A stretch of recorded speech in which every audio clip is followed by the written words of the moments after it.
سید جو ہے اس کی زکوٰۃ لینے کے متعلق کیا جو ہے وضاحت ملتی ہے؟ یہ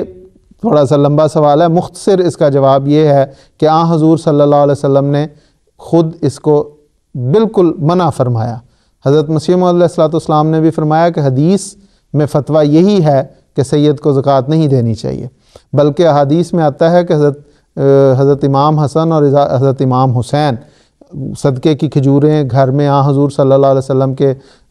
گھر میں موجود تھیں، لوگ دے کے گئے تھے اور کھیل رہے تھے۔ اسی کھیل کے دوران امام حسن نے ایک کھجور اٹھا کے منہ میں ڈال لی، تو حضور صلی اللہ علیہ وسلم کی نظر پڑ گئی، حضور نے فوراً انگلی ڈال کے وہ کھجور نکالی اور فرمایا کہ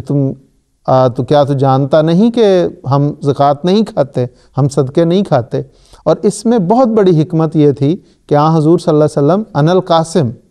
آپ تو تقسیم کرنے والے تھے، اس لیے حضور نے اپنی ذات کے لیے، اپنے اہل و عیال کے لیے اس کو اس لیے منع فرما دیا کہ ہم تو تقسیم کرنے والے ہیں۔ اگر ہم نے کھانی شروع کر دی، ہم نے اپنے پاس رکھنی شروع کر دی، تو پھر تو سب کچھ انسان کی فطرت ہے کہ وہ آئندہ آنے والے اپنے پاس رکھ لیں گے اور دوسروں کو نہیں جائے گا، محتاجوں کو نہیں جائے گا، اس لیے اپنے پہ مستقل لگا دی پابندی۔ ہاں، حضرت مسیح علیہ السلام نے فرمایا کہ اگر کوئی اضطرار ہو، کوئی مجبوری ہو، کوئی بھوک سے مار رہا ہو، تو اس کے لیے تو قرآن کریم نے کہا ہے کہ الا ما اضطررتم الیہ، کہ اس کی اتنی مجبوری ہو، اضطرار کی کیفیت ہو تو پھر اس کو دی جا سکتی ہے، لیکن عام حالات میں مناسب نہیں۔ حضرت مسلم، اور آخری چلتے چند سیکنڈ میں، کہ حضرت مسلم اور رضی اللہ تعالیٰ عنہ نے اس پہ بڑا افسوس کا اظہار کیا، اور حضور نے فرمایا ہے کہ یہ ہمارے جو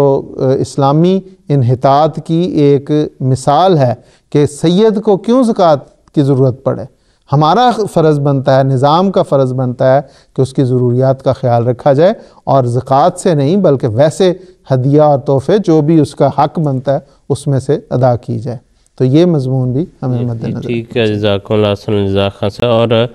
جو پہلا حصہ تھا اس میں مجھے خیال ہے کہ کسی کو یہ نہ گمان گزرے کہ شاید غیر از جماعت ہونے کی وجہ سے ہم نے کہا کہ وہ زکوٰۃ نہیں دی جا سکتی، حالانکہ یہ پابندی نہیں ہے کہ لینے والا کون ہے۔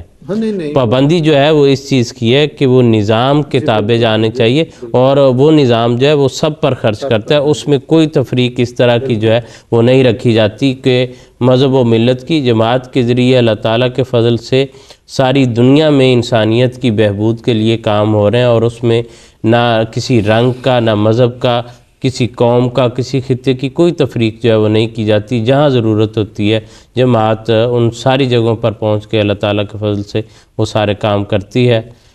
اور آئندہ بھی کرتی رہے گی انشاءاللہ۔ ناظرین کرام، آج کا پروگرام جو ہے اپنے اختتام کو پہنچتا ہے، اجازت دیجیے۔ السلام علیکم ورحمۃ اللہ وبرکاتہ۔